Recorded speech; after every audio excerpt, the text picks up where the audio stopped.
tena kwa sauti nyingine, sema haleluya. Sema mimi ni mshindi ndani ya Kristo Yesu, na yaweza yote katika Kristo Yesu anitie nguvu. Niko ndani ya Yesu na Yesu ndani yangu, na sisi kwa pamoja hakuna linaloshindikana. Kama unaamini piga kelele, mshangilie huyu Yesu. Haleluya. Asubuhi ya leo tunakwenda kujifunza kwenye somo ambalo nimelipa kichwa cha habari inaitwa hauko peke yako, bali uko na Parakletos. Hauko peke yako, uko na Parakletos. Sema siko peke yangu, niko na Parakletos. Hivyo hivyo.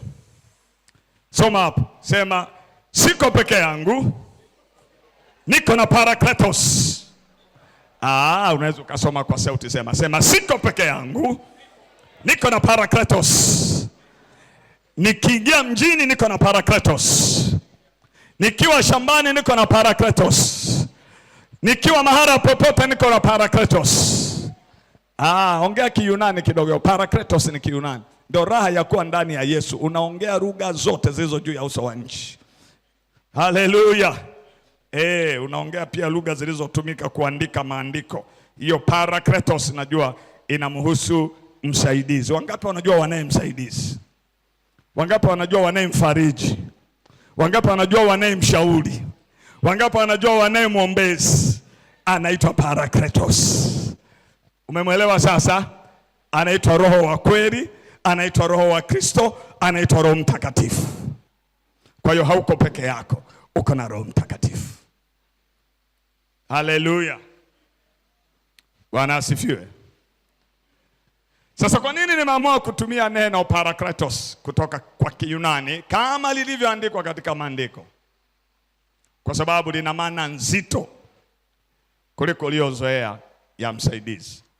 Msaidizi ni maana mojawapo tu ya neno Parakletos. Kwa hiyo ni vizuri tukarudi kwenye mizizi tukaja. Wiki iliyopita tuliongelea kufanywa wana. Tukaangalia neno moja tu. Leo tunaangalia neno jingine linaitwa Parakletos. Hello. Jina la Bwana libarikiwe. Ingawa waweza kusomwambia jirani yako Parakletos. Sema Parakletos.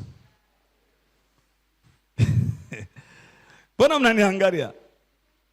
Nataka urudie ili usisahau. Sema Parakletos. Si maandiko hapo. Amen. Sasa unajua kuna nyakati tunazipitia katika maisha yetu, mtu anajisikia yuko peke yake. Umewahi kupitia hizo nyakati? Kama umewahi kupitia, hebu nyosha mkono namna hii. Kuna nyakati unapita unajisikia hauko na mtu, hauko na Mungu, uko peke yako. Hizo nyakati zipo Kuna majira katika maisha unajiuliza, hivi Mungu kweli bado yuko na mimi? Kwa sababu ya hali unazozipitia, kwa sababu ya mazingira uliopo, kwa sababu ya maumivu ulionayo, kwa sababu ya changamoto unazozipitia, kwa sababu ya jambo liwalo lolote, hisia unazozipitia. Lakini asubuhi ya leo Bwana amenituma nikwambie, katika hali zote hakuna hata siku moja muamini yuko peke yake. Hello. Jina la Bwana libarikiwe. Hisia zangu na hisia zako zinaweza zikanionyesha kama niko peke yangu. Wanadamu wote wanaweza wakanitenga, wapendwa kwa wasio wapendwa. Dunia nzima inaweza ikageuka kinyume nawe. Mambo yanaweza yakainuka kushoto, kulia, mbele, nyuma, yamekaa, Waswahili wanasema shagara bagara. Na mpaka ukajiuliza, Mungu uko wapi? Na maombi hayo kuna kipindi tumeyafanya kwa kusoma maandiko katika Agano la Kale na kuona kuna watu waliwahi kumuita Mungu kama hayupo, amepotea. Wakajiuliza Mungu uko wapi? Na kuna wakati tunatumia maandiko kama Elisha alivyofanya alipokutana na mto. Baada ya kuwa Elia amechukuliwa, akachukua vazi, akasema Mungu wa Elia uonekane, akapiga maji mto ukapasuka. Kwa sababu tumefundishwa kuna kipindi tunakuwa katika hali hiyo, tumejengewa mazingira, kuna wakati ya kwamba uko kwenye hali fulani, unatakiwa umwite Mungu wa mtumishi wa Mungu ili akuonekanie. Asubuhi hii na habari njema, kila aliye ndani ya Yesu Kristo siku zote yuko pamoja na Parakletos. Hakuachi. Hello? Hajawahi kukuacha, hatokuacha, anaambatana nawe. Unajisikia yupo, haujisikii yupo. Hatuenendi kwa hisia, tunaenenda kwa imani. Kila neno lililosemwa na Bwana ni amini na kweli. Kila ahadi aliyoitoa Bwana ni amini na kweli. Hatuendi kwa kuona leo na msisimko, kwa hiyo roho yupo. Siku nyingine sina msisimko, roho hayupo. Natamani ninapomaliza hapa, imani yako isikae kwenye mapokeo, isikae kwenye hisia, isikae kwenye mafundisho yasiyo na uzima, ikae kwenye kweli ya Kristo, ya kwamba yeye roho wa kweli, roho wa Kristo anayeitwa Parakletos, msaidizi, mfariji, mshauri, mwombezi, mtetezi, anakaa pamoja na muamini toka anapookoka mpaka Yesu atakaporudi, na ndio atakayemsaidia kunyakuliwa, kukutana na Bwana wake mawinguni. Kama unanielewa sema ninakuelewa mchungaji. Unaye roho wa Mungu, unaye msaidizi. Hello? Sema ninaye msaidizi, ninaye mshauri, ninaye mfariji, ninaye mwombezi, ninaye mtetezi, ninaye wakili. Anaambatana nami na yuko ndani yangu siku zote za maisha yangu toka nilipomwamini Yesu. Na kama hiyo umeielewa sema nimeielewa. Na kama hujaelewa nakupa dakika moja uombe uiamini. Dakika moja jiombee kwamba niamini hiki kitu kisiyumbe. Jiombee dakika moja. Sitaki komea kichwani. Mwambie Roho Mtakatifu, fanya haya niliyoyasikia yazame. Hata siku moja nisije nikaingia kwenye nyakati za kufikiri niko peke yangu. Kwa sababu sio kweli. Sio kweli. Muamini hawezi kuwa peke yake. Ukibaki peke yako maana kumemwacha Yesu. Jama kata ya makati rebasika. Jiba kata ya makata.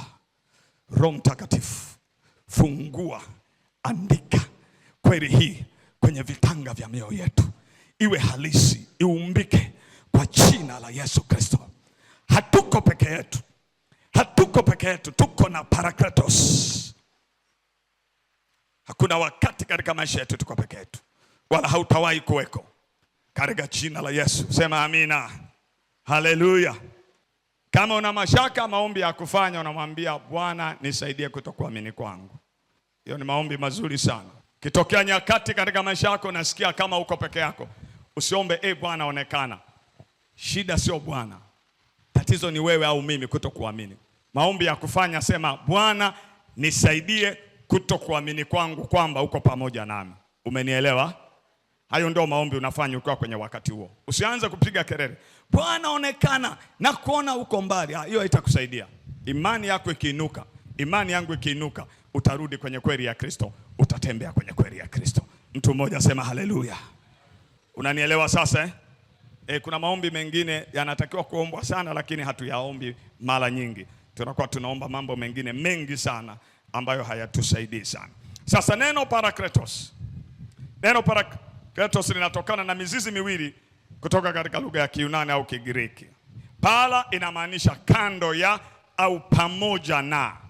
Pamoja na au kando ya. Na kareo inamaanisha kuita au kuita karibu. Kwa hiyo kwa maana nyingine, maana ya moja kwa moja, na nitakwambia maana nyingine hii ya maana kwa moja kutoka kwenye neno ni yule aliyeitwa kusimama kando au pamoja ili akusaidie.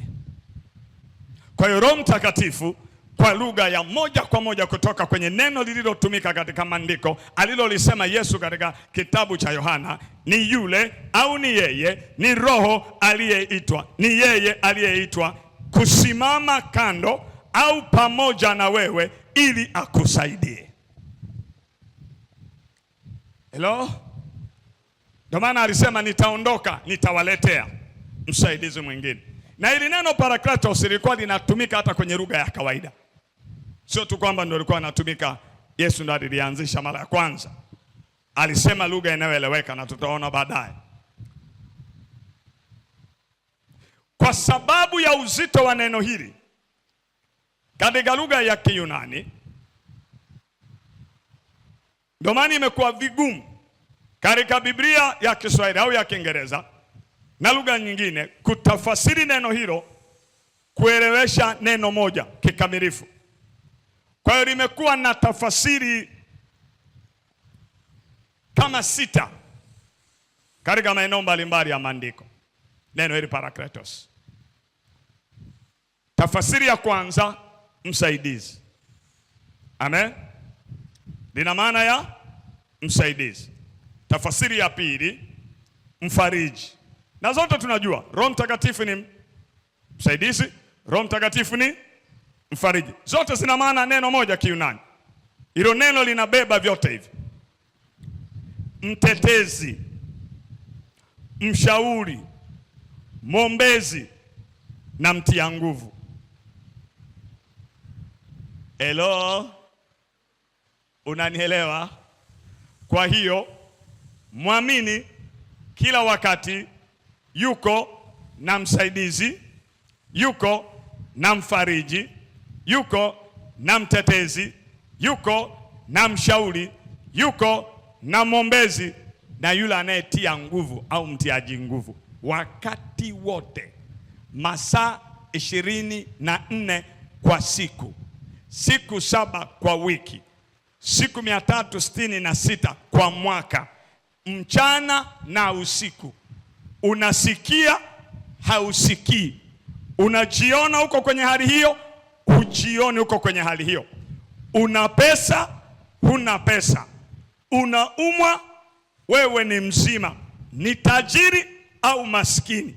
Umefaulu mtihani, umefeli mtihani. Uko chooni au uko bafuni. Uko kazini au uko kanisani. Nyakati zote, majira yote, Parakletos, mshauri, yuko pamoja na wewe. Nyakati zote, mfariji, yuko pamoja na wewe. Nyakati zote, msaidizi, yuko pamoja na wewe. Nyakati zote, mwombezi, yuko pamoja na wewe. Na yule atiaye nguvu ya ndani, yuko pamoja na watakatifu. Kama unaamini sema amina. Unaelewa sasa jinsi ulivyo? Haleluya. Na ndio maana akasema hatuachi yatima. Hivyo Parakletos, tukiangalia katika muktadha huu, inamaanisha sasa, tukileta katika maandiko, maana yake ni uwepo endelevu wa nafsi hai ya Mungu pamoja na muamini. Neno Parakletos linamaanisha uwepo endelevu wa nafsi ya Mungu. Nafsi gani? Roho Mtakatifu pamoja na muamini. Kwa Yesu aliposema nitawaletea msaidizi, alimaanisha mwingine, na tutarudi hapa baadaye. Alimaanisha nitawaletea, mtakuwa na uwepo endelevu wa huyo Roho ambaye ni nafsi ya tatu ya Mungu hai pamoja na ninyi. Ndio alichomaanisha. Katika, sio tu kuwa na ninyi kwa ajili tu ya kuwepo, katika kuwaongoza, kuwatetea, kuwaimarisha, kuwafundisha na kuwafariji. Mtu mmoja ananielewa? Hello? Unanielewa vizuri ya? Notes zitatumwa pia kwenye group. Sio na wasiwasi. Naweza kuwa notes nyingi zaidi hapa, mimi nitasema machache, lakini notes zitakuwa nyingi zaidi. Nimeandika vitu vingi, lakini mimi nitasema vichache. Ukipata uelewa, vingine utasoma utaelewa. Bwana asifiwe. Sema maneno haya baada yangu. Mimi niliyemwamini nina uwepo endelevu wa nafsi hai ya Mungu katika kuniongoza, kunitetea, kuniimarisha, kunifundisha na kunifariji masaa yote, nyakati zote, kwenye hali zote. Hello? Utaniambia hata siku ile niliposema uongo, ndio bado alikuwa na wewe. Hajakuacha. Akikuacha huwezi kutubu. Akikuacha huwezi kurudi kwa Yesu. Unapotea milele. Mtu mmoja ananielewa? Mtu mmoja ananielewa? Hakuna mazingira ambayo atakuacha. Akikuacha umeiacha imani.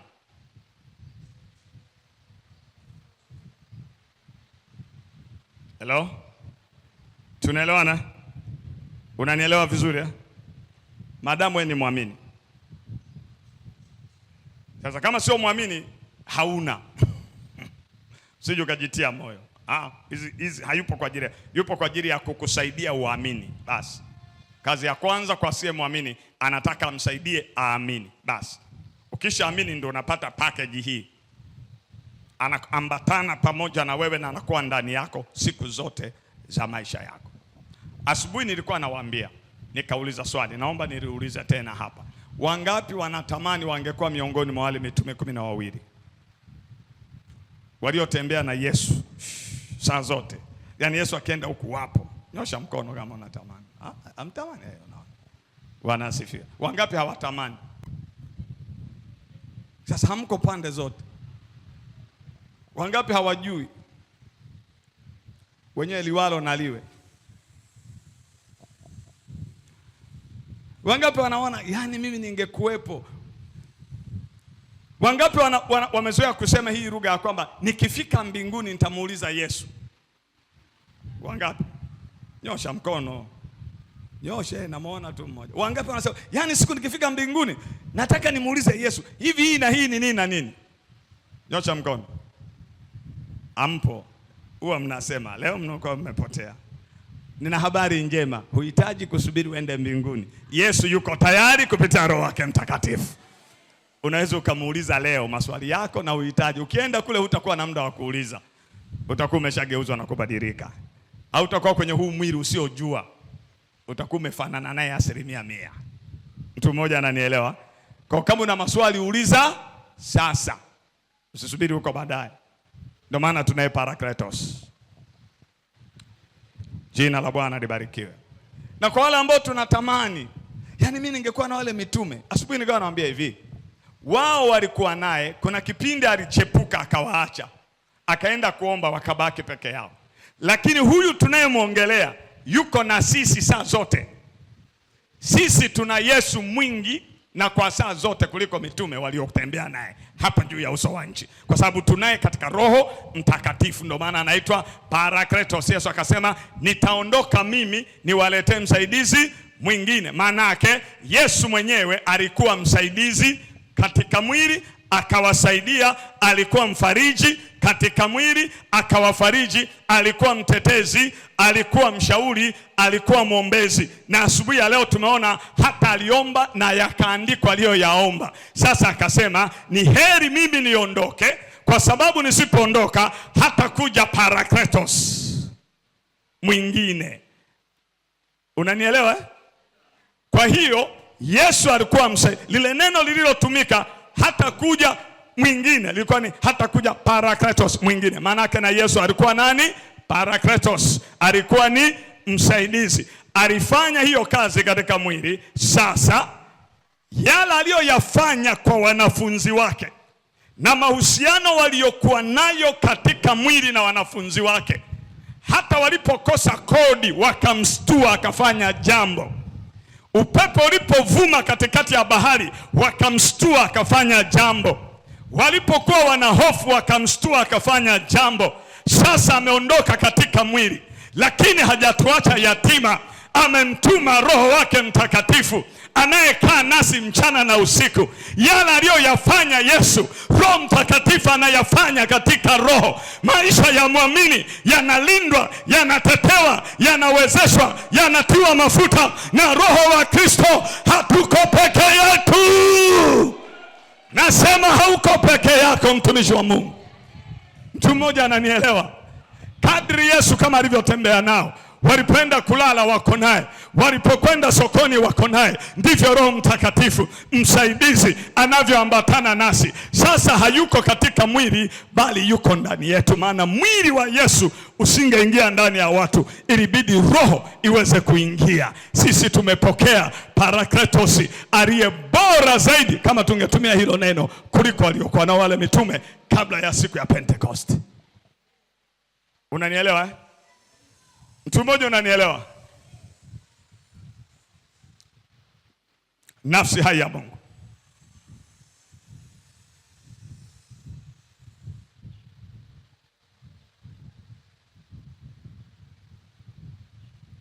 Kwa hiyo nini inamaanisha kwa sisi katika imani yetu? Ni kwamba Ukristo si safari ya upweke. Hello? Nasema Ukristo sio safari ya upweke. Imani yetu sio ya upweke, kwa sababu tunaye, anakaa pamoja nasi. Mungu hatupi maagizo akiwa mbinguni tu, anaambatana nasi.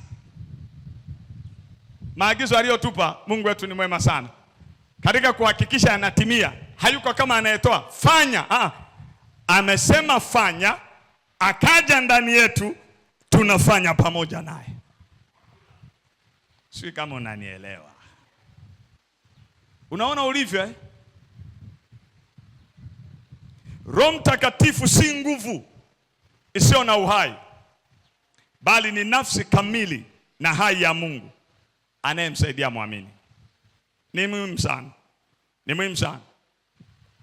Unajua tumeshatengenezewa kwa sababu kuna upepo Roho Mtakatifu. Yaani kitu vyote vinavyohusu Roho Mtakatifu ni nguvu tu, yani upepo. Ngoja mtaona mtembeo wa Roho Mtakatifu, watu wakianza kubinuka, basi ndio Roho Mtakatifu. Inaweza kuwa sehemu ya, lakini usipate picha ya Roho Mtakatifu kama nguvu.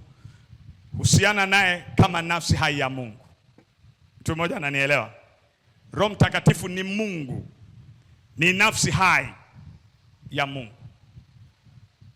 ila yupo kwa ajili ya kumsaidia muamini. Kwa hiyo toa ile picha, kwa sababu ya uelewa ndo ameshushwa siku hizi mpaka anawekwa. Roho Mtakatifu amekuwa mafuta, anawekwa mpaka kwenye chupa, anawekwa mpaka kwenye vibegi. Yani inaonekana, yani Mungu huyu ni Mungu gani watu wanamwongelea.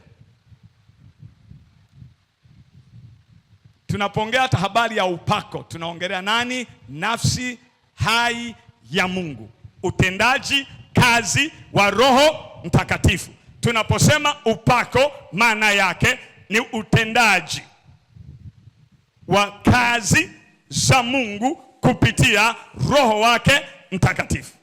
Huo ndio upako. Amen? Unanielewa? Mfano unasema, jamani, upako wa kuponya watu, maana yake nini? Ana karama ya Roho Mtakatifu ya uponyaji. Jamani, upako wa miujiza, maana yake ana karama ya matendo ya miujiza ya Roho Mtakatifu. Kwa hiyo kinachoitwa upako ni Roho Mtakatifu, ni utendaji kazi wa Roho Mtakatifu. Kwa hiyo lazima uelewe, bado ni nafsi hai ya Mungu na sio nguvu peke yake. Usiana naye namna hiyo.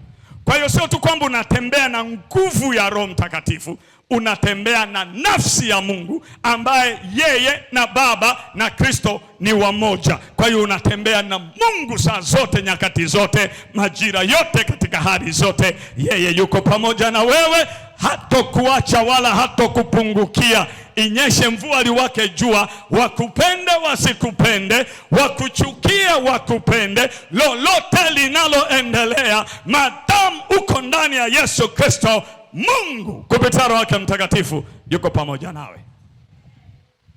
Wala uhitaji kupata recommendation za watu wathibitishe kwamba uko naye. Unahitaji kuamini kwamba unaye, kwa sababu Yesu aliahidi, na alichokiahidi Yesu alikitimiza. Kimeandikwa katika Matendo ya Mitume ile sura ya 2, na kwamba na ile siku ya Pentekoste ile ahadi aliyokuwa ameitoa Yesu ikamwagika juu ya dunia. Kuanzia siku hiyo Roho Mtakatifu hajarudi juu, yuko duniani akiliangalia kanisa mpaka Yesu atakaporudi, na ndipo atakuwa amemaliza kazi yake. Mtu mmoja sema haleluya. Hello. Haleluya. Unanielewa sasa? Sasa tupitie maandiko machache. Yohana 14 mstari wa 16, ambao ndio hili neno Parakletos limetumika. Yohana 14 mstari ule wa 16. Biblia inasema, nami nitamwomba Baba naye atawapa msaidizi mwingine. Nimeshaiongelea msaidizi mwingine. Kwa nini msaidizi mwingine? Maanake yeye aliwasaidia akiwepo. Na lile neno mwingine lililotumika linalosema hiyo mwingine inamaanisha wa aina yangu. Bwana asifiwe. Kwa Yesu anawaambia nitawaletea msaidizi Parakletos mwingine wa aina yangu, wa kufanana na mimi. Kwa lugha nyingine anasema sasa yeye ndo ataendeleza yale ambayo nimeyafanya. Kwa hiyo Yesu yeye alifanya. Kwa hiyo Yesu naye ni Parakletos, ndo wa kwanza. Akamaliza, Roho Mtakatifu akachukua nafasi. Alafu Yesu sasa ni Parakletos mbele za Baba akituombea. Tumejifunza hilo katika wiki 2 zilizopita. Ni mwombezi wetu. Neno lililotumika pale kwa Yesu kwenye Yohana wa kwanza sura ya 2 mstari wa kwanza, na lenyewe inaposema huyo advocate, huyo mwombezi ni neno Parakletos, kama lililotumika kwa Roho Mtakatifu. Unanielewa? Halo? Bwana asifiwe. Kwa hiyo na Parakletos wangapi? Wangapi? Wawili. Mmoja yuko mbinguni mbele za Baba, Yesu Kristo, kama wakili anakuombea. Mwingine yuko duniani anaambatana na wewe na yuko ndani yako masaa 24. Hello? Na ndio maana kila ambacho Bwana Yesu anatuombea kwa Baba, ili kieleweke uweze kukipokea, Parakletos wa hapa anakithibitisha ndani yako kwamba dhambi zako zimesamehewa. Yesu anakuombea kuhusu dhambi zako zinaachiliwa, lakini ili uwe na uhakika na uthibitisho, Parakletos aliyeko hapa, aliye wakili, aliye mwombezi, anakuthibitishia ya kwamba dhambi zako zimesamehewa. Na ndio maana mtu aliyemwamini hataki kuwa na hatia na kuishi maisha ya hatia. Lazima aamini kwamba dhambi zake zimesamehewa. Unanielewa mtu wa Mungu? Haleluya. Nami nitamwomba Baba naye atawapa msaidizi mwingine ili akae nanyi hata. Jamani, tunajua maana ya milele. Mtu akisema anakaa na wewe milele, anaingia na kutoka. Kuna wakati yupo, kuna wakati hayupo. Amini neno la Mungu, usiamini mapokeo ya wanadamu. Nimesemaje? Amini neno la Mungu, usiamini mapokeo ya wanadamu. Na hili ni neno alilisema Yesu mwenyewe. Anawaambia wanafunzi wake. Yohana 14:26. Parakletos anatufundisha na kutukumbusha. Lakini huyo msaidizi, neno msaidizi hapo bado inaitwa huyo Parakletos. Na kule iliyotumika mwanzo ilikuwa Parakletos. Lakini huyo msaidizi, huyo Roho Mtakatifu. Kwa hiyo imeelezea kabisa huyo msaidizi ni nani, ambaye Baba atamtuma kwa jina langu, atawafundisha yote. Atawafundisha yote. Ni ya rohoni tu au yote? Maana ya yote ni nini? Biashara inakusanywa hapo. Kazi yako inahusika kwenye yote. Afya yako inahusika kwenye yote. Atakufundisha yote yaliyo ya kweli na kukusaidia. Quality ya maisha ya muamini, ubora wa maisha ya muamini unatokana na uwepo wa Parakletos kumfundisha yote. Maisha yetu yanatakiwa ni bora sana. Quality yetu ni ya hatari, kwa sababu imetoka kwenye fundisho la Roho Mtakatifu. Bwana Yesu asifiwe. Na kuwakumbusha yote niliyowaambia. Lakini yako pia ambayo Yesu alikuwa amewafundisha hao. Anaambia atawakumbusha. Kuna mtu mmoja alikuwa anasema yamkini ndio maana waliweza kuandika maandiko na Yesu alishaondoka, walishazunguka naye kitambo, akawakumbusha, haya andikeni hiki, andikeni hiki, andikeni hiki katika nilichowafundisha kwa ajili ya watu wajao. Na wewe ninakutia moyo, hakikisha unamwambia akufundishe na akukumbushe. Amen. Unapojifunza hapa, ukirudi nyumbani, mwambie Roho Mtakatifu nifundishe zaidi juu ya haya na nikumbushe yale yanayoendelea kujifunza, ili yaweze kuleta uzima, yaweze kuleta uhai na ushindi katika maisha yako. Mtu mmoja ananielewa. Yohana 15:26. Lakini ajapo huyo msaidizi, bado neno hilo Parakletos, nitakayewapelekea kutoka kwa Baba, huyo Roho wa kweli atokaye kwa Baba, yeye atanishuhudia. Anasema habari ya Yesu na mambo ya Yesu. Na Yohana 16:7 mpaka 11. Tamalizia hapo nikuelezee mambo machache tumalize. 16:17. Lakini mimi nawaambia iliyo kweli, yawafaa ninyi mimi niondoke.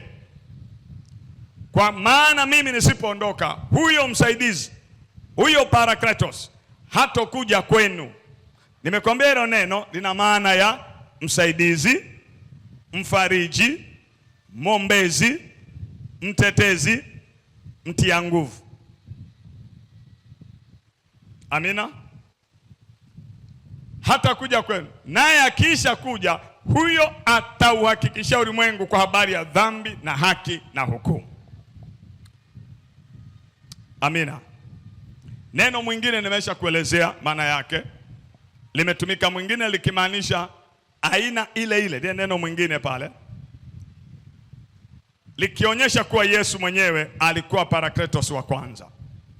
Lakini pia nimekuonyesha Yohana wa kwanza 2:1, Yesu bado anatuombea, advocate, mwombezi. Nimekwambia neno Parakletos pia inatafasiriwa kama mwombezi. Tunaye mwombezi Parakletos kwa Baba, Yesu Kristo mwenye haki.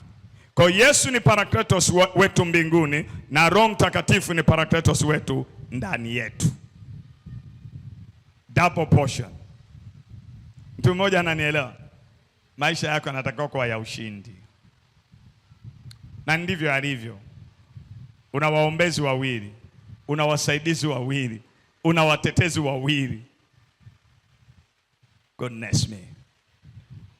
Unajisikiaje hatia wakati Yesu anafanya hiyo, alafu Roho Mtakatifu anaithibitisha ndani yetu? Sasa neno hili lina mambo ya msingi, nataka nikutazamishe vitu.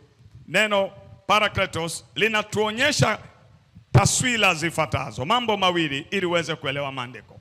Moja, linaonyesha taswira ya kisheria ambayo tunaitoa katika matumizi yake ya asili, ili tuweze kutafasiri, kuelewa zaidi kwa nini neno hili limetumika. Katika utamaduni wa Kiyunani ule wa kale, alikuweko mtu anaitwa Parakletos. Hii ni jambo lilikuwa linaendelea. Mtu huyu alikuwa ni wakili, alikuwa na majukumu yafuatayo. Anakuwa ni wakili, ndio alitumiwa, aliitwa kwa jina hili, wakili wa kisheria. Mtu aliyesimama kando ya mshtakiwa na alisema kwa niaba ya mshtakiwa. Kwa katika lugha ya kawaida neno hili lilimaanisha hivyo. Bwana Yesu asifiwe. Si tunawajua mawakili leo? Tunawajua mawakili. Una kesi, anasimama pembeni yako mahakamani, anakusemea. Wewe umekaa kimya. Hello? Wewe umefanya nini? Yeye anafanya nini? Anakutetea. Sasa Yesu anafanya hivyo kwa Baba. Ndio maana anaitwa Parakletos, akiwa mbele za Baba. Anafanya hivyo. Neno hilo hilo. Lakini Roho Mtakatifu anafanya hivyo kwetu sisi hapa tukiwa duniani. Mambo mawili, anatuthibitishia kile Yesu anachokifanya tunapopata mashambulizi, lakini pia anatutetea. Unajua kuna kipindi tunatumia muda mrefu sana kujitetea kwa watu, kujaribu kujisafisha. Mwache Roho Mtakatifu afanye hiyo kazi. Mtu mmoja ananielewa? Mtu mmoja ananielewa? Unaweza kuwa tumesingiziwa jambo linakuweka chini, hujafanya au kijui hicho kitu kimeibuka, watu wanakushtaki.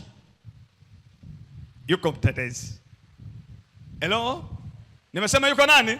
Mtetezi. Ukitulia litakwisha. Umenielewa? Umenielewa? Halitakiwa hata kukuweka chini. Yupo kwa ajili ya kuwafahamu ndani yako kwanza, anaanza kukuthibitishia relax, uko salama.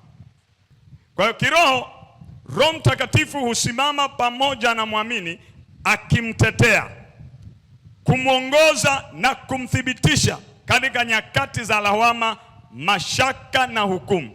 Lakini picha ya pili tunaipata kutoka kwenye neno hili, ili usipoteze, ni uwepo wa kihusiano. Yaani ni msaidizi aliyepo kimahusiano, sio kinguvu tu, yaani kwamba ni kama upepo. Parakletos si msaada wa mbali. Kwa Roho Mtakatifu, neno hili linamaanisha si msaada wa mbali, bali ni msaada uliopo karibu, ulio na mahusiano binafsi, na upo uwepo wa kudumu. Nimeshaelezea hayo yote. Nataka upate picha hiyo ya Roho Mtakatifu. Yuko karibu na wewe kuliko rafiki zako. Yuko karibu na wewe kuliko bosi wako. Yuko karibu na wewe kuliko mume wako, hata mke wako. Yesu alisema atakuwa pamoja nanyi hadi milele, au siku zote, milele yote. Kwa hiyo kuna mambo haya manne ambapo ndo nitamalizia, ambayo ni kiini cha Parakletos. Mengine atakuwa kwenye notes unaweza kusoma, lakini ukielewa haya yatosha. Huyu msaidizi tuliyepewa, ambaye Yesu alimwahidi katika kitabu cha Yohana na akatimiza katika Matendo ya Mitume, ambaye akasema msaidizi kwa neno tulilolisema, Parakletos. Mambo manne ya msingi sana. Jambo la kwanza ni uwepo wake. Inamaanisha Mungu hayuko juu tu mbali, bali yuko pamoja nasi na ndani yetu.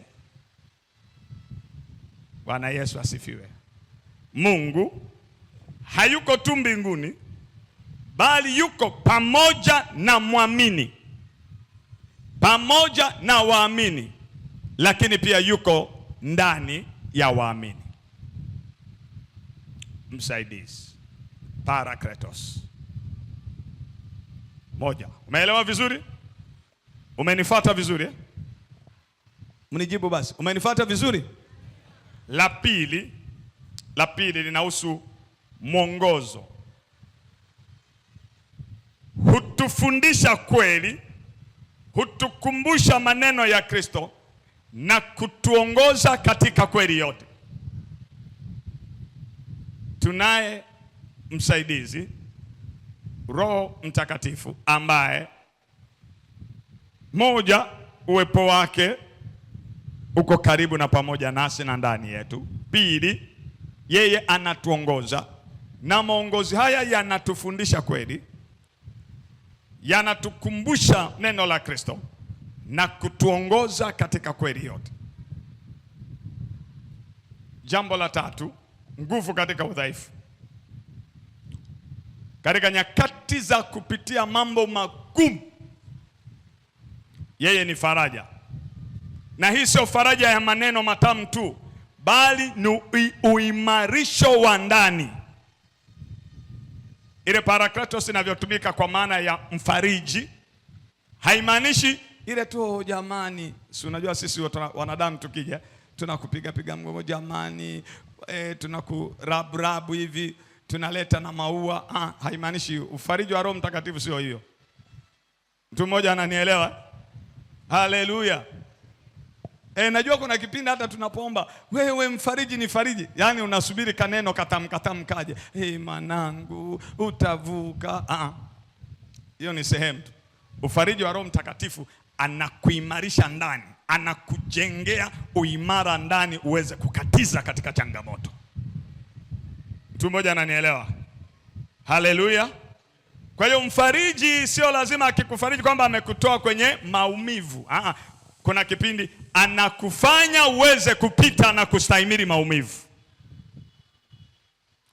Jina la Bwana libarikiwe. Na ndio maana mtu wa Mungu anaweza akawa anapita kwenye hali, akikusimulia unasema umevukaje? Kwa sababu yuko Parakletos. Amemjengea ngome ndani yake inayozuia mishale ya kukatisha tamaa na kushusha moyo. Huo ndio ufariji unaofanyika. Tunaweza tukapita katika mambo magumu, mimi ninayeamini na asiyeamini, lakini mimi kwa sababu ninaye mfariji, ufariji wake ananijengea stamina ya kupita katikati ya moto, navuka ng'ambo nikiwa bado nimesimama. Sio kwamba nimepisha moto, nimetembea kwenye moto, tukapita moto ule ule, tukapita changamoto ile ile, lakini yuko mfariji anakujengea uimara, anakujengea stamina, unatoka bora kuliko ulivyoingia. Huo ndio ufariji Roho Mtakatifu au Parakletos anautoa. Kuimarishwa ndani, kusaidiwa kustahimili, kuwezeshwa kwa ndani, kuweza kustahimili magumu, changamoto. Hivyo ndivyo anavyotufariji. Kwa hiyo anaposhuka, anapoendelea kuwa na sisi, tunapopita ndani ya changamoto, anasema mwanangu, tunapita. Imani yako inajengeka kwa sababu Parakletos yuko ndani yako. Jina la Bwana libarikiwe. Kwa nataka uswitch, utoe ile ufariji wa kufikiri ni kuja tu kushikwa mgongoni, unasubiri Bwana. Kwa hiyo kuna pindi tunalala hivi, unasubiri Bwana aje aanze kunipapasa papasa. Hello. Wanaofarijiwa na Bwana sema haleluya. Na ndio maana nimeweka neno nguvu katika udhaifu. Roho Mtakatifu anatutia nguvu. Tunavuka kwa ushindi. Nasema tunavuka kwa ushindi. Tunakatiza kwa ushindi. Mshawahi kwenda hospitali ukamkuta mtu anaumwa mpendwa, nyinyi mnatoa machozi, yeye anawatia moyo. Unafikiri ni nguvu zake? Unafikiri hasikii maumivu? Sababu ya Parakletos yuko ndani yake. Umeshawahi kumuona mtu kapotelewa na mali yote, halafu nyinyi mnamwangalia, ukimwangalia tu unasema sijui ataanzia wapi. Halafu namkuta mtu ana ujasiri wa hatari, anasema maneno chanya peke yake, anamwamini Mungu atavuka. Hiyo sio nguvu ya ugali na maharage, hiyo ni ufariji wa Roho Mtakatifu. Na ndivyo anavyotufariji. Unavuka, unapita kwa ushindi na ushupavu na ukakamavu. Unasimama katika nyakati ngumu, unavumilia kwa sababu Parakletos yuko pamoja na wewe, kwa sababu Parakletos yuko ndani yako. Mtu wa Mungu, nikwambie, tunapoendelea kumtafakari Roho Mtakatifu na tukiamini kwamba yuko pamoja nasi, tujapopita katika maji mengi hayatatugarikisha, tujapopita katika moto hautatuunguza. Sio kwamba moto hautawaka, utawaka, lakini kwa nini hautuunguzi? Hautatushusha imani, hautatuondoa kwenye mstari. Unaweza ukatoka kwenye moto na makovu, lakini bado umesimama, uko imara, unasonga mbele, kwa sababu Parakletos amekupa misuri ya kuweza kupita katika nyakati zote ngumu. Na kama unaamini sema haleluya. Huo ndio ufariji wa Roho Mtakatifu. Na Yesu alijua, akasema ulimwenguni mnao dhiki, lakini jipeni moyo, kwa maana nimeushinda ulimwengu. Hakusema hakuna dhiki. Na leo hata tumesoma, kwa nini hakutuondoa duniani? Anatuombea tukiwa bado tuko hapa hapa. Sasa ili tuweze kukatiza kiushindi, akamtuma Parakletos Hiyo ndo kazi yake. Ukiona mtu anakatiza katika majaribu ya hatari, hatikisiki, hayumbi, jua kwamba amemjua huyo msaidizi aliye naye. Hawezi kuyumba. Sijakupa ahadi ya kutopita katika magumu. Kristo hajaitoa. Alisema nitawapa msaidizi, nitawapa mfariji atakayewavusha mtakapokutana na mito. Japo nchi itatetemeka, japo mambo yatavurugika, walio ndani ya Kristo watavuka kwa ushindi katika jina la Yesu. Na sio kwa sababu hawakupita kwenye magumu, bali kwa sababu wameimarishwa na kujengwa na kutiwa nguvu na Parakletos. Mtu mmoja ananielewa? Mtu mmoja ananielewa? Sasa usingangane tu nafikiri. Unaona sasa upana wa ushirika na Roho Mtakatifu. Na mwisho utetezi. Wanataka tumalize kwenye neno. Kristo hutetea juu mbinguni, Roho Mtakatifu hutuhakikishia ndani yetu. Kristo anatutetea kwa kule juu, alafu Roho Mtakatifu anatuhakikishia. Jina la Bwana libarikiwe. Wewe unayetembea katika hatia lakini uko ndani ya Yesu Kristo, ninakuombea leo Roho Mtakatifu akuhakikishie msamaha wako uliokwisha kupokea katika jina la Yesu. Usianze kukaa na kuona. Unajua kuna watu wanateseka, wameshasamehewa, wametubu, wametakaswa, lakini kwa sababu walifundishwa, ulifanya hivi, kuna vitu vinakufuatilia. Kila kitu kibaya kikitokea maishani mwao, wanasema ni kwa sababu ya hiki na hiki. Roho Mtakatifu akuthibitishie ndani yako leo kile ambacho Yesu Kristo anakifanya mbele za Baba. Uachilie hiyo hatia na kujihukumu wakati wote. Jina la Bwana libarikiwe. Haleluya. Jina la Bwana libarikiwe. Yeye aliye mtetezi wetu. Simama kwa miguu yako miwili tunapomalizia. Yeye aliye mtetezi, yeye aliye mfariji katika maana tuliyoisema, yeye aliye mwombezi, atusaidie. Nasema atusaidie. Haleluya. Yeye ni msaidizi, anatusaidia katika mambo yote, anatushauri katika mambo yote, anatuongoza katika mambo yote. Yeye anatutetea katika nyakati ngumu, anatuimarisha kutokea ndani, anatutetea, anatushauri, anatuombea. Na ndio maana hata katika maombi usiende kama mtu usiye na msaidizi. Katika kila jambo ulifanyalo kama muamini, kumbuka uko na Parakletos. Kila jambo unalofanya, nasema kila jambo unalofanya, usifanye kama uko peke yako. Ukianzisha biashara, kumbuka na Roho Mtakatifu. Ukienda kazini, kumbuka na Roho Mtakatifu. Ukienda shambani, kumbuka na Roho Mtakatifu. Ndoa yako itaendeshwa kwa msaada wa Roho Mtakatifu. Ukitaka kuchagua mchumba, Roho Mtakatifu yupo. Jina la Bwana libarikiwe. Ukienda kuhubiri, Roho Mtakatifu yupo. Ukitaka kulea watoto, Roho Mtakatifu yupo. Atakufundisha namna ya kulea watoto. Atakufundisha namna ya kushughulika na huyo mume. Atakufundisha namna ya kumjali na kushughulika na huyo mke. Atakufundisha namna ya kuendana na watoto wako na wafanyakazi wenzako. Wanaweza kuwa wakorofi, hawaendani na mtu yoyote, wanasema watu, wanachongea watu, wanafanya mambo yote ya ovyo. Ukiingia wewe uliye pamoja na Parakletos, majira yanabadilika, na ikawa hivyo juu yako kwa jina la Yesu Kristo.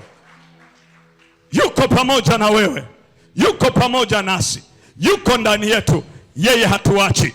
Tukikutana na magumu, anaweza kutufundisha tukayafanya kwa ubora. Na ndio maana roho ya ubora inatakiwa iwe juu ya kila anayeamini. Kufanya vitu vya ubora ni haki na sehemu ya mtu wa Mungu. Mambo ya ovyo ovyo sio sehemu yetu. Sema nakataa mambo ya ovyo ovyo.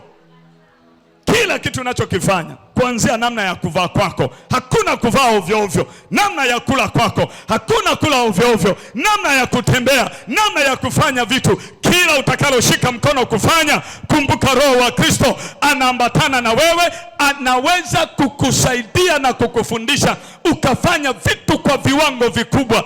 Kumjua Kristo hakuko kwa juhudi zako mwenyewe, kunatokana na usaidizi na kufundishwa na kuelekezwa na Roho Mtakatifu. Hawezi ukaelewa neno la Kristo pasipo msaada wa Roho Mtakatifu. Unaweza ukalielewa kichwani, lakini haliwezi kuzaa matunda pasipo Parakletos. Yeye ni mshauri. Mruhusu akushauri katika mambo yote. Usiwe na kichwa kigumu, usiwe kichwa ngumu. Tunamkimbilia tu kwenye mambo fulani fulani, alafu mambo mengine tupo tu, anatunong'oneza, tunakaidi. Ngoja nikwambie kitu, mpaka mtu unafikia kwenda kutenda dhambi amesha kushauri usiende, lakini tunakaidi. Tukijiachilia kwake, mambo yatakuwa safi. Hebu jiombe kwa dakika chache, maombi yafuatayo. Bwana atusaidie kujiachilia kwa Roho Mtakatifu, na tunapoomba haya mambo yatakuwa yanabadilika katika maisha yako. Usiachukulie maombi poa. Dakika chache mwambie tu, Bwana nisaidie kujiachilia kwa Roho Mtakatifu. Kuna magonjwa yataondoka leo unaposema hivi, kwa sababu atakuelekeza nini cha kufanya. Kuna changamoto zitaondoka,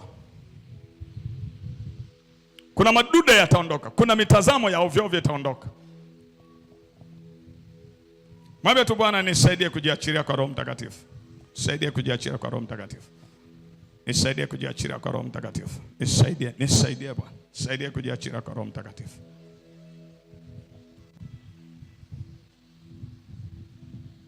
Ili kazi yake hii yote kamilifu tuliyoisema, vile vipengele vyote 6 viwe halisi katika maisha yetu.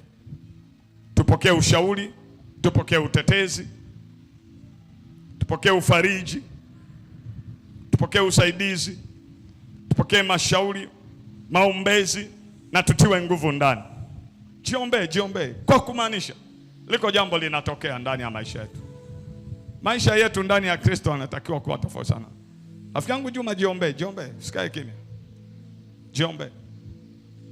Maisha tunaishi, maisha ndani ya Kristo yanatakiwa kuwa ya ubora sana, kwa sababu ya Roho Mtakatifu. Ramasiki ya bakata ya maziri bakata yama. Shika ya baba bakata ya makata karabasiki rebasiki. Shibo kataka ya bakata karabanda karabasiki. Shibo bubu rabakata ya bakata karabasika. Jama kata karabaziri bakata kiribosika. Shibo kata karabakata riboziri bakata yama. Shikaraba kata karabande kiribosika. Shibo bubu rabakata karabasika. Jibu takayama katakarabazika. Jibu katakarabakatikiribuzikiri basaka. Jama katikiribuzikiri bakatakayama. Riyama katikiribuziki yebukata. Jibu katakarabakatikiribuzika yama. Jibu katakarabazikiri bakatayama. Rakayaba baba. Ukahuishwe kwa jina la Yesu Kristo. Ukahuishwe kwa jina la Yesu Kristo. Ukahuishwe kwa jina la Yesu Kristo. Ukahuishwe kwa jina la Yesu. Katika jina la Yesu. Macho yetu yafunuliwe tukapare kuwa na uelewa sahihi. Baba, tunakubariki, tunakutukuza. Kwa jina la Yesu tunaomba na kuamini, na watu wote tuseme amen. Pigie Bwana makofi. Haleluya.